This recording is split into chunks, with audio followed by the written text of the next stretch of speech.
तुम आगे बढ़ो।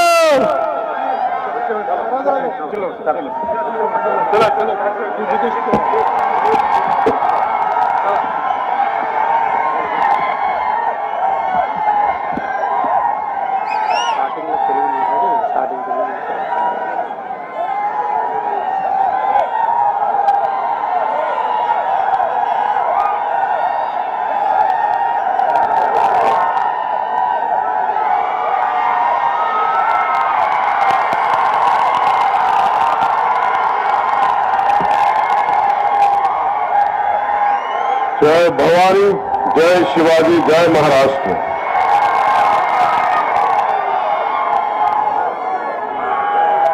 छत्रपती शिवाजी महाराजांची भूमी, संतांची भूमी, वीरांची भूमी म्हणजेच महाराष्ट्र। या भूमीतल्या छत्रपती शिवाजी महाराजांना, संतांना, वीरांना नमन। आणि माझ्या लाडक्या बहिणींना, लाडक्या भावांना प्रेमपूर्वक नमस्कार।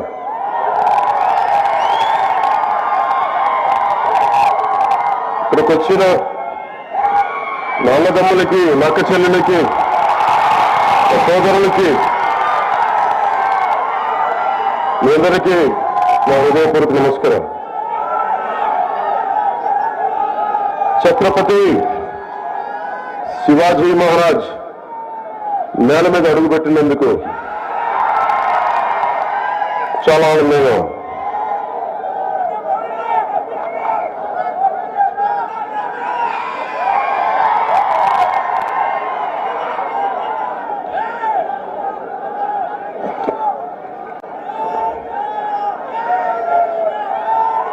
ఈ ఛత్రపతి శివాజీ పుట్టిన నేల, గొప్ప సాధువులు పుట్టిన నేల, ఎందరో మహనీయులు పుట్టిన నేల। ఆ మహనీయులందరికీ నా నమస్కారాలు।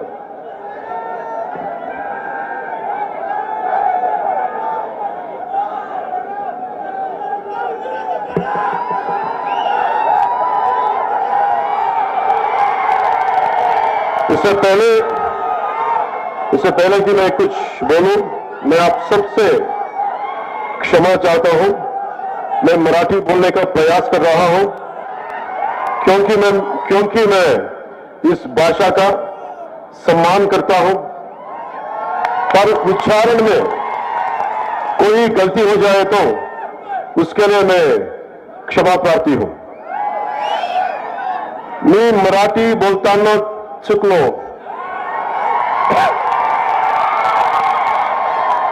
मी मराठी बोलताना चुकलो तर मला क्षमा करा। पांडुरंगाच्या वारीची परंपरा असणाऱ्या या महाराष्ट्रात मला प्रचार वारीसाठी नेता आलं, याचे मला आनंद आहे। मैं आभारी हूं आदरणीय प्रधानमंत्री मोदी जी का, गृह मंत्री अमित शाह जी का, हमारे प्रिय highway man of India Nitin Gadkari ji का, साथ ही मैं आभारी हूं महायुति सरकार के मुख्यमंत्री श्री एकनाथ शिंदे जी का, उप मुख्यमंत्री अजित पवार जी का, उप मुख्यमंत्री देवेंद्र फडणवीस जी का।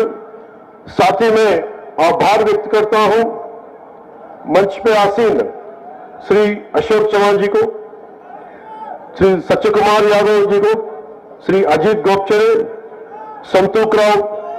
डॉक्टर संतोखराव जी को, जितेश राव साहब को, संजय जी कोडगे जी को, विष्णुवर्धन रेड्डी जी को, श्री प्रवीण साले को, श्री बीबी पाटिल जी को, श्री विरूपाक्षा महाराज जी को मैं नमस्कार करता हूं।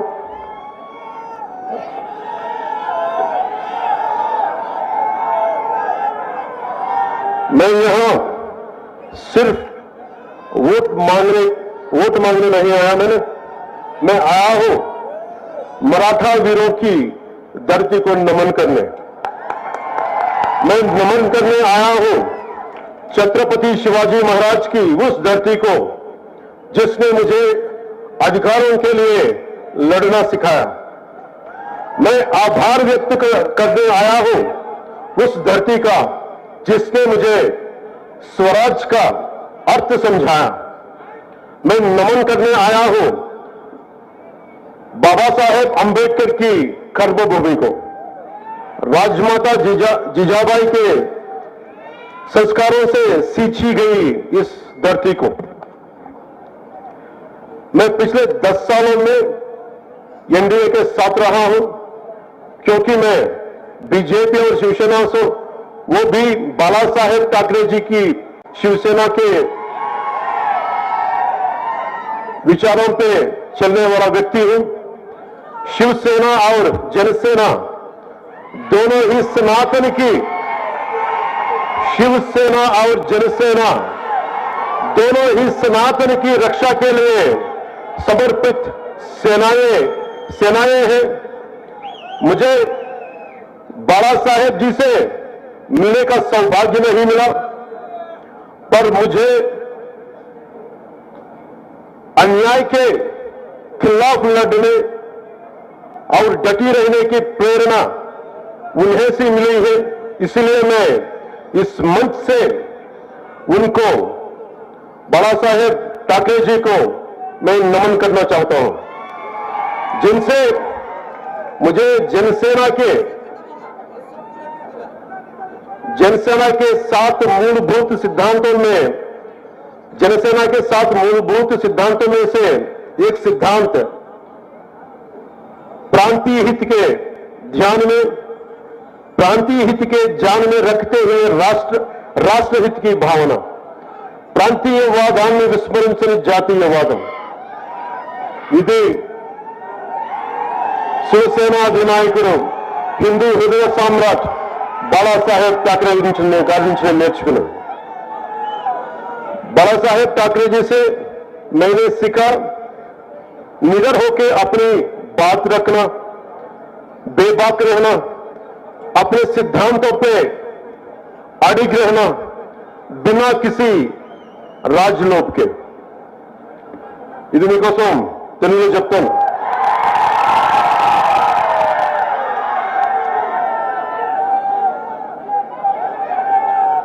నేను కేవలం ఓట్లు వేయమని అడగడానికి రాలేదు।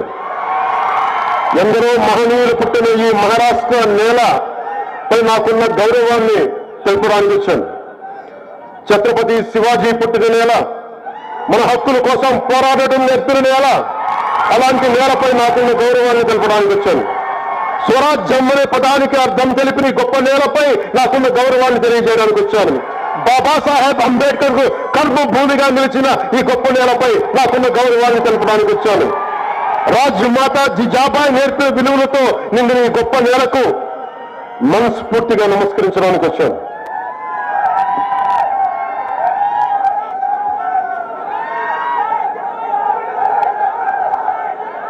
నాకు బాలాసాహెబ్ ఠాకరే గారిని ఆయన జీవించి ఉండగా నాకు కలిసే అవకాశం రాలేదు, కానీ అన్యాయాలను అక్రమాలను ఎదిరించడంలో ఆయన నాకు బలమైన స్ఫూర్తి। సనాతన ధర్మాన్ని ఏమాత్రం భయపడకుండా పరిరక్షించడంలో బాలాసాహెబ్ ఠాకరే గారు నాకు స్ఫూర్తి। జనసేన 7 సిద్ధాంతాల్లో ఒకటైన ప్రాంతీయతను విస్మరించిన జాతీయవాదం అనే సిద్ధాంతానికి బాలాసాహెబ్ ఠాకరే గారే స్ఫూర్తి। అలాంటి బాలాసాహెబ్ ఠాకరే గారికి నా వందనాలు। ఏ విషయాన్నైనా ధైర్యంగా చెప్పడం, బాలాసాహెబ్ గారి దగ్గర నుంచి నేర్చుకోవాల్సింది ఏ విషయాన్నైనా ధైర్యంగా చెప్పడం, నిర్మోహమాటంగా నిక్కచ్చిగా ఉండడం, అధికారంతో సంబంధం లేకుండా మన సిద్ధాంతాలకు బలంగా కట్టుబడి ఉండటం బాలాసాహెబ్ ఠాకరే గారి నుంచి నేర్చుకున్నాం।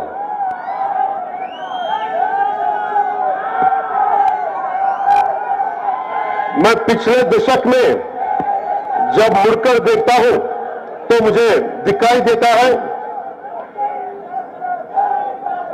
आर्टिकल 370 के बाद का कश्मीर, राम मंदिर से शोभायमान अयोध्या, विश्व पटल पर चमकता हमारा तिरंगा भारत के हर कोने को जोड़ते हाईवेज, हर गांव में पहुंची सड़क, एनडीए सरकार के 25 करोड़ भारतीयों को गरीबी से उबारा है। एनडीए सरकार ने इन 10 वर्षों में 4 करोड़ किसानों को फसल बीमा योजना का लाभ दिया। एनडीए सरकार ने लगभग 12 करोड़ का लाभ दिया प्रधानमंत्री किसान योजना में। कुल 30 करोड़ के मुद्रा योजना का लाभ दिया हमारी बहनों को। पिछले 10 सालों में हमारे highway man of India Shri Nitin Gadkari ji ने इस देश को 11,000 किलोमीटर के नेशनल हाईवे दिए हैं। महाराष्ट्र को 701 कम लंबा समृद्धि महामार्ग भी मिला जो नागपुर से लेकर ठाणे को जोड़ता है और महाराष्ट्र के नवनिर्माण में जोड़ी गई एक और उपलब्धि है। ऐसे न जाने कितने कार्य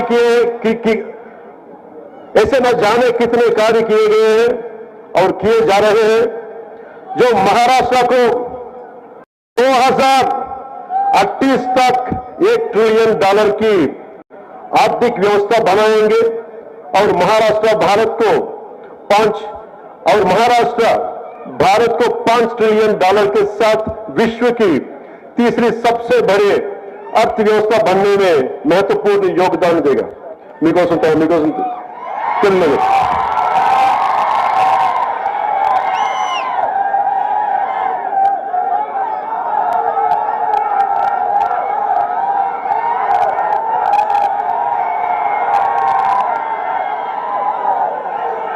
గడిచిన 10 సంవత్సరాలు ఒక్కసారి గమనిస్తే ఆర్టికల్ 370 తర్వాత కశ్మీర్ కనిపిస్తుంది, దివ్య రామ మందిరంతో అలంకరించబడిన అయోధ్య కనిపిస్తుంది, ప్రపంచ పటంపై రెపరెపలాడుతున్న తిరంగా కనిపిస్తుంది, దేశం నలుమూలలను కలిపే రహదారులు కనిపిస్తున్నాయి, పల్లె పల్లెకు విస్తరించిన రోడ్లు కనిపిస్తున్నాయి.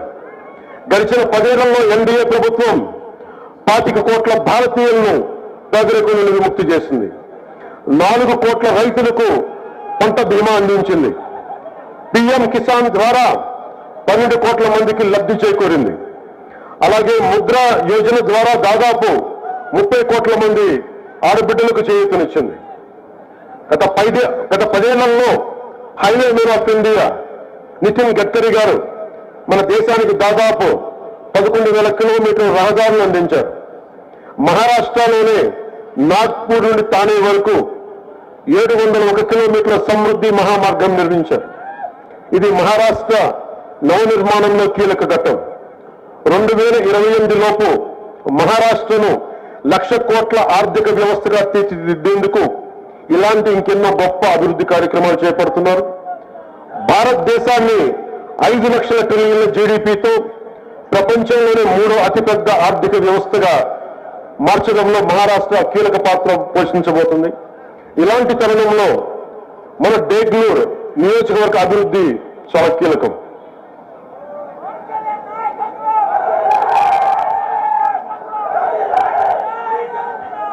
हम बेंगलुरु के विकास की बात करें तो बेंगलुरु के विकास के लिए भी अनगिनत कार्य एनडीए सरकार द्वारा किए गए थे, जैसे सरकारी विश्राम गृह बेंगलुरु का निर्माण, बेंगलुरु और बिलोली पुलिस थानों का निर्माण, बेंगलुरु कोर्ट का निर्माण, बिलोली कोर्ट का निर्माण, कार्य है हेमनाथी मंदिर का कार्य भी पूरा हो चुका है। बिलोली से कुंडलवाड़ी रोड भी बनकर तैयार है और हर घर जल योजना के कार्य भी 50% पूरा हो चुका है। ये जो सतत विकास कल कार्य एनडीए की सरकार में हुआ है और हो रहा है, यह इसी गति से होता रहे, इसके लिए हम क्या कर सकते हैं? हम उस सरकार को चुन सकते हैं जिसने महाराष्ट्र को 1 ट्रिलियन की अर्थव्यवस्था बनने का सपना देखा है, वो एनडीए सरकार है। इस सपने को पूरा करने के लिए हमें साथ चाहिए देगलूर की युवा शक्ति का, देगलूर की बहनों का, देगलूर की माताओं का।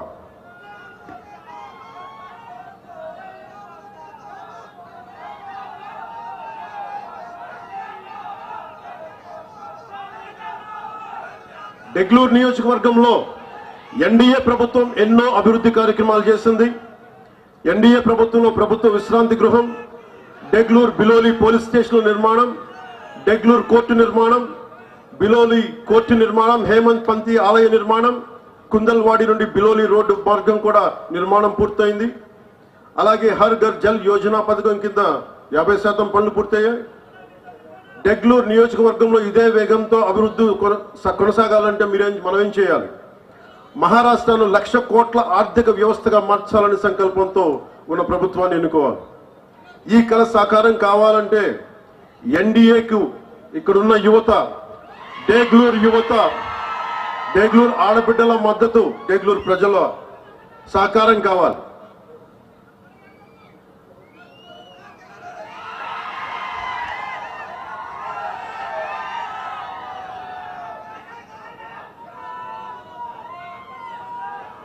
महाराष्ट्र के इतिहास की बात करें तो यहां सनातन की रक्षा के लिए न जाने कितने वीरों ने अपना प्राणों की आहुति दी है, पर कांग्रेस ने अपने शासनकाल में क्या किया? पालघर में हमारे साधुओं की हत्या हुई. పాల్ఘర్లో మీరు చూశారు, చేతులెత్తి వేడుకున్నాడు, నన్ను చంపొద్దు చంపొద్దు చంపొద్దు అని. పాల్ఘర్లో దేశం మంచి కోరే, సర్వజనం హితం కోరే పాల్ఘర్లో సాధువుని చంపితే, చేతులెత్తి వేడుకొని చంపితే ఒక్కళ్ళు పట్టించుకోలేదు. చంపిన వాళ్ళకి శిక్ష పడాలి. అందుకనే ఇలాంటి ప్రభుత్వాలు కాదు మనకు కావాల్సింది. సాధువుల్ని, సంతుల్ని, సనాతన ధర్మాన్ని కాపాడే ప్రభుత్వం కావాలి.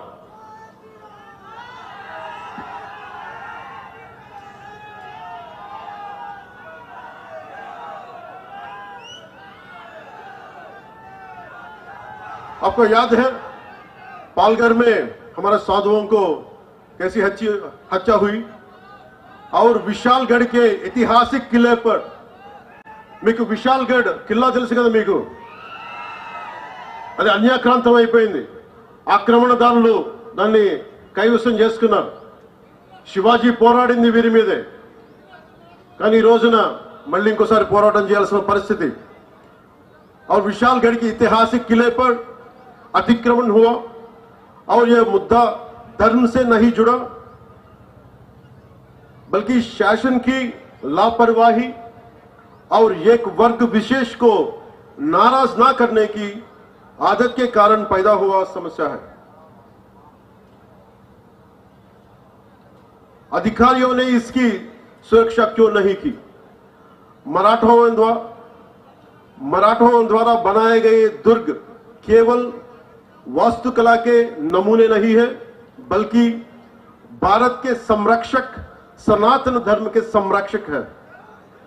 इन किलों ने न जाने कितने सालों तक आक्रमणकारियों के, और न केवल महाराष्ट्र के लिए बल्कि समूचे दक्षिण भारत के बीच हिमालय की तरह खड़े रहे और हमारे लाखों मंदिरों की रक्षा की. అంటే మనం మహారాష్ట్రలో ఉన్న దుర్గాలన్నీ, ఛత్రపతి శివాజీ మహారాజ్ పోరాటం చేసిన దుర్గాలన్నీ, ఆక్రమణదారులు మనకి ఈ దుర్గాలన్నీ కలిపి దక్షిణ భారతాన్ని ఒక కోటలా కాపాడిని, ఒక హిమాలయ పర్వతంలా కాపాడిని, రానివ్వకుండా చేసి, అందువల్ల దక్షిణ దేశంలో దేవాలయాలు కూల్చలేకపోయారు.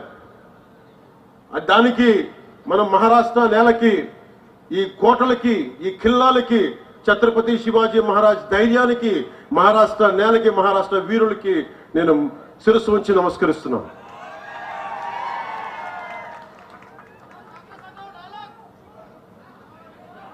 सोचिए, अगर ये किले नहीं होते तो हम हमारे हजारों मंदिरों की क्या स्थिति होती, तमिलनाडु में क्या होता, आंध्रा के मंदिरों की क्या स्थिति होती। जरा सोचिए, आज बाला साहेब होते तो क्या सोचते।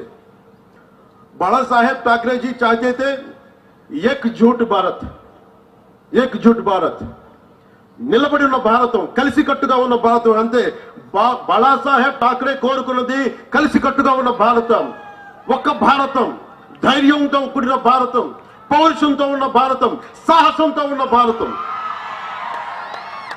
बाला साहेब ठाकरे जी चाहते हैं एकजुट भारत, जिसे मोदी जी पूरा कर रहे हैं.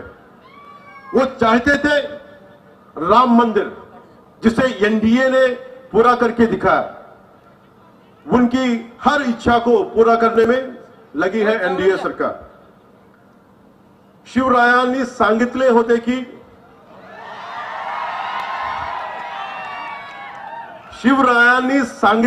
की मराठा तिथू का मेळ व्हावा, धर्म वाढ, महाराष्ट्र धर्म वाढ व्हावा.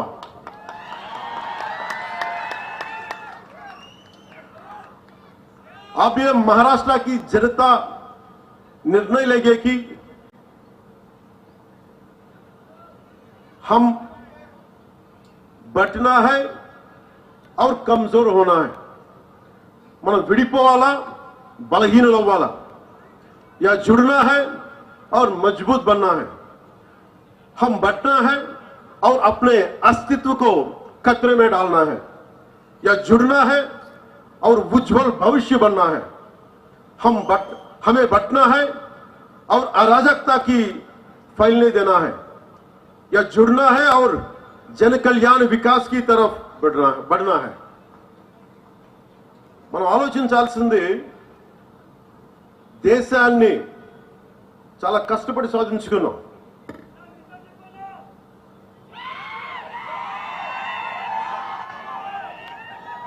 మన దేశాన్ని రక్షించుకోవడంలో నిర్ణయం మీ చేతుల్లో. విడిపోయి బలహీనపడదామా లేదా కలిసి బలంగా నిలబడదామా? విడిపోయి మన అస్తిత్వాన్ని ప్రమాదంలో నెట్టేద్దామా లేదా కలిసి బంగారు భవిష్యత్తు నిర్మించుకుందామా? విడిపోయి అరాచకత్వాన్ని స్థానం కల్పిద్దామా లేక కలిసి అభివృద్ధి సంక్షేమం వైపు ప్రజలు నడిపిద్దామా? మనందరం ఇర్రెస్పెక్ట్ ఆఫ్ రిలిజియన్, ప్రాంతాలను దాటి ఇది సనాతన ధర్మం ఉండే నేల ఇది. మనం తెలుగు వాళ్ళం అవ్వచ్చు, మహారాష్ట్రీయులం అవ్వచ్చు, కన్నడిగులు అవ్వచ్చు, ఏదైనా అవ్వచ్చు, కానీ మన గుండెల్లో కొట్టుకుంటుంది సనాతన ధర్మం యొక్క గుండె చప్పుడు. చివరిగా ప్రజల హక్కుల గురించి, వాటి శక్తి గురించి, ప్రజలకున్న అధికారం గురించి రామ్ధారి సింగ్ దినకర్ గారి మాటల్లో డేగ్లూరు ప్రజలకు చెప్పాలనుకుంటున్నాను. हुंकारों से महलों को नींव उखड़ जाती, हुंकारों से महलों को नींव उखड़ जाती, सांसों के बल से ताज हवा में उड़ता है. మీరు ఇంతమంది ఉన్నారు, మీరు కలిసికట్టుగా మీరు ఒక్కసారి ఊపిరి తీస్తే దేన్నైనా ఎదుర్కోగలరు.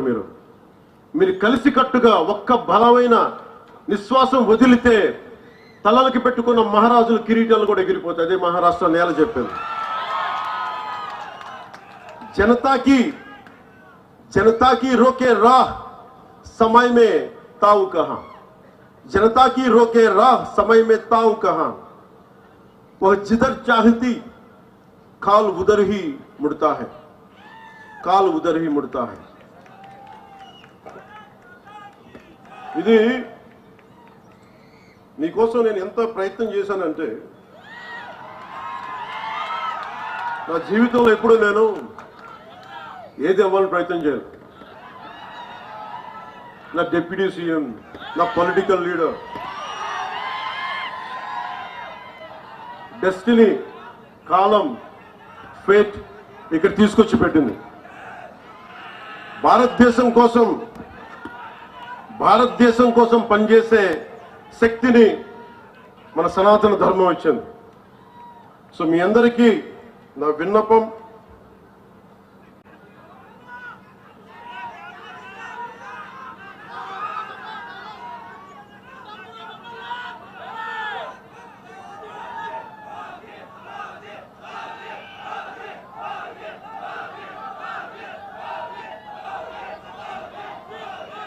ఓజీ గురించి చెప్తాం.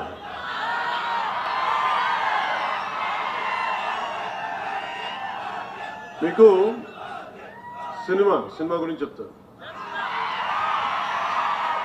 సినిమాల్లో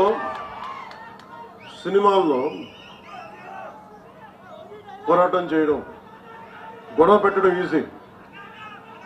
నిజ జీవితంలో గొడవ పెట్టుకోవడం, ధర్మం కోసం గొడవ పెట్టుకోవడం, ధర్మం కోసం నిలబడటం చాలా కష్టం. మీరు ఈరోజు మీటింగ్కి విని వెళ్ళిపోతున్నారు.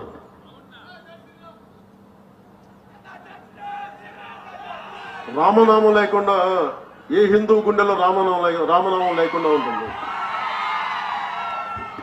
ప్రతి ఒక్క హృదయంలో రామనామం మోగుతూనే ఉంటుంది. మీరు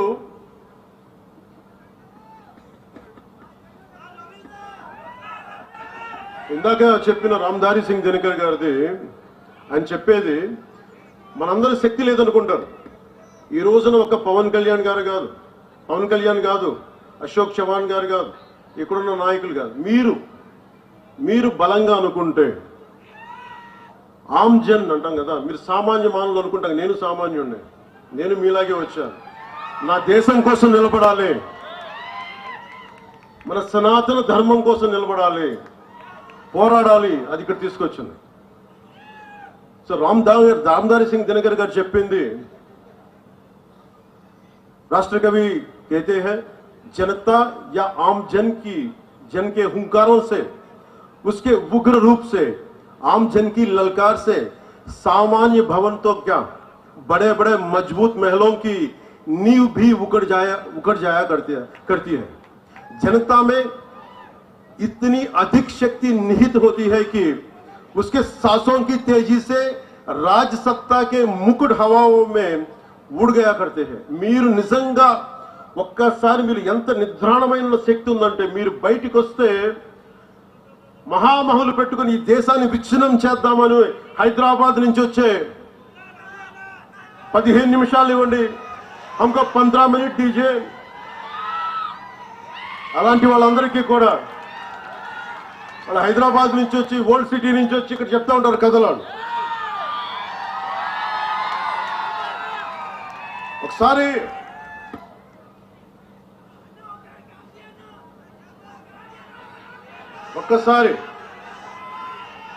చాలా మంది ఫారెన్ డిగ్నేటరీస్ వచ్చి నన్ను అడిగారు, ఈ దేశంలో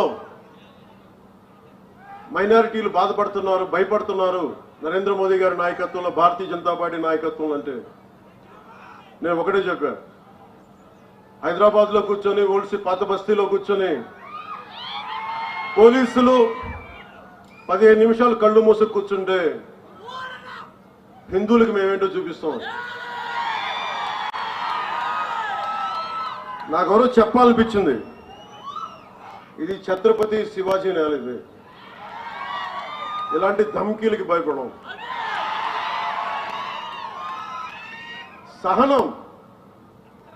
సహనం పిరికితనం కాదు, సహనం మంచితనం. కానీ మంచితనంతో గొడవ పెట్టుకోకూడదు. సో అలాంటి వాళ్ళకి మీరు కలిసికట్టుగా ఉంటే ఏదైనా సాధించవచ్చు. इतनी हिम्मत या ऐसा दुस्साहस समय वक्त या काल चक्र में भी नहीं है कि वो जनता का रास्ता रोक सके. అంటే మీరు అనుకుంటే మటుకు మన దారిలో ఎవరు ఏది ఆపలేరు మిమ్మల్ని.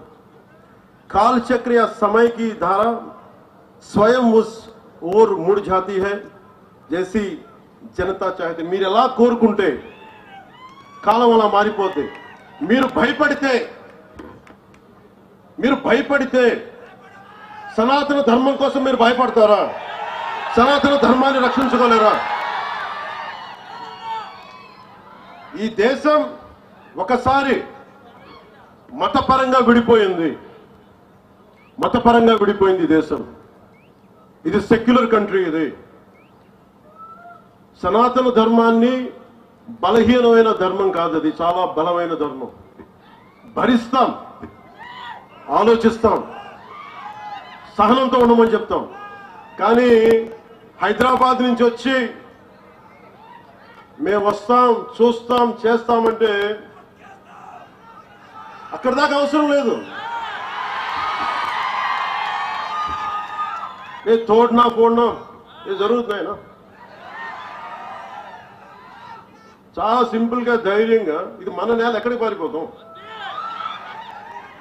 తల్వార్లు పట్టుకొని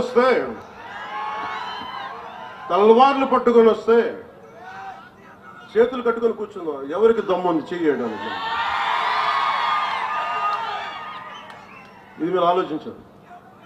అందుకనే సినిమాల ఆనందం, ఓజీ అనండి, ఇంకోటి అనండి, కానీ సనాతన ధర్మ పరిరక్షణ కోసం, మహారాష్ట్ర అభివృద్ధి కోసం, మరాఠీ భాష కోసం, మరాఠీ సంస్కృతి కోసం మనందరం పనిచేయాలి. ఈ రోజు నేను మీకోసం మీ ముందుకు అందుకే వచ్చాను.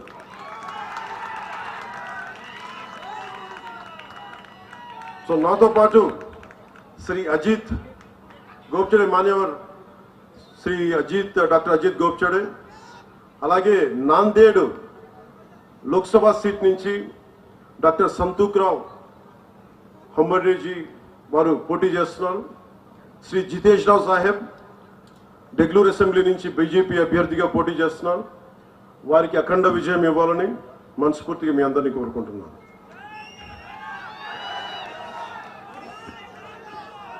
సో ఎలా ముగిద్దాం సభని?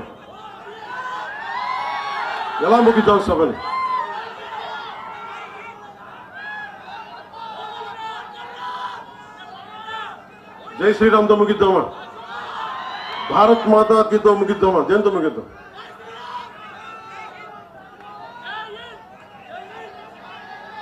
భారత్ మాత ముందు నేలకి నమస్కారం చేద్దాం, నేల తల్లికి, తర్వాత రాముడికి చేద్దాం.